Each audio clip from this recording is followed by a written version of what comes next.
A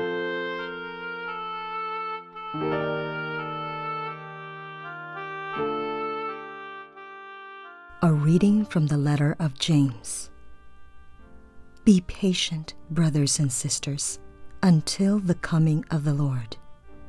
See how the farmer waits for the precious fruit of the earth, being patient with it until it receives the early and the late rains. You too must be patient.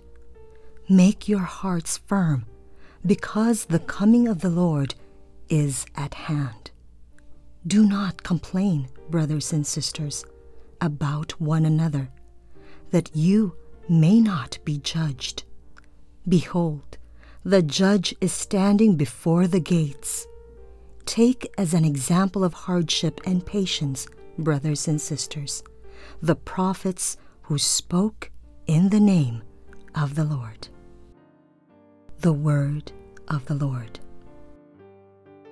Our second reading for this third Sunday of Advent, Gaudete Sunday, that Sunday of rejoicing, is taken from the letter of the Apostle James. Gaudete, let us rejoice. Rejoice, people. And we have been reflecting on the quality of Christian joy. And in the first reading, we saw that joy comes with God, who approaches His people and will effect salvation and transformation. It is a promise, but it will surely happen, because God is the one who will come and effect the transformation Himself. Now, I know that many people long for transformation. They search for transformation in the wrong places. But even those who rely on God's promise, transformation may take a while and may come not according to our mindset, not according to our plans, not according to our ways. That's why some people get impatient. But here is an advice, my dear brothers and sisters, inspired by St. James.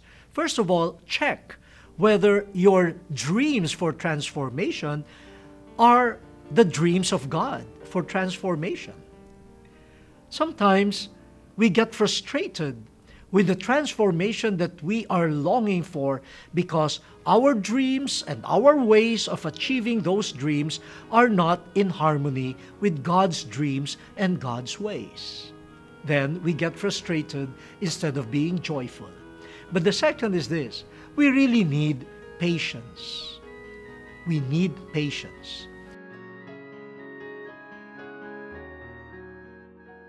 In the second reading, St. James gives us the example of farmers. They patiently wait for transformation. They begin with seeds, and they wait for the earth to work quietly in a hidden way. The earth receives winter and spring rains, and the earth patiently receives that. And in a mysterious way, through the action of the heavens, the action of the earth, the farmer witnesses this miraculous change. A seed becomes a sprout, becomes a plant, and then later on yields much fruit. Transformation that cannot be forced. Transformation which is the action of God. And transformation that we should behold without meddling, without forcing it. Imagine if a farmer becomes impatient and tells the seed, "Hey, I planted you yesterday. Change now into a plant," and starts pulling the seed. I mean, it will be more destructive. It is not the fruitful transformation that he should be looking forward to. Now, I know this example may not totally fit the Advent spirit of rejoicing, but we know the point of St. James. It is God who will transform. And so those who want to cooperate with God in God's transforming action of the world must have one characteristic: patience. Patience here is the humility to let God do God's work, and we will not interfere.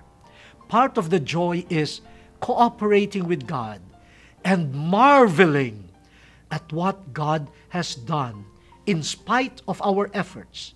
Many of these transformative events are miracles to behold in patience and even in contemplation.